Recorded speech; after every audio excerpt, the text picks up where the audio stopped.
Hello there, this is Jelly from WTI, and as you can see, I have these chopsticks with me, and let me tell you why I have them and why I love them.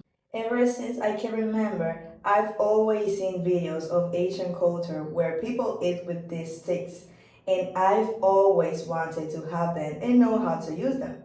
Before I had gone to restaurants that had them, I didn't know how to use them, so I had to buy these. I like their design and they are made of metal, so I can use them both for eating or for cooking without worrying about them getting damaged.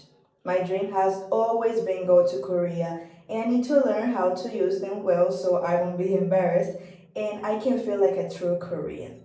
They have influenced me so much that I bought many so my family can learn to use them and eat with them.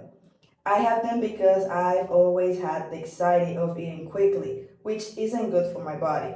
With these chopsticks, I've been able to control my anxiety, and I even watch ASMR videos on YouTube of people eating with these chopsticks to feel accompanied.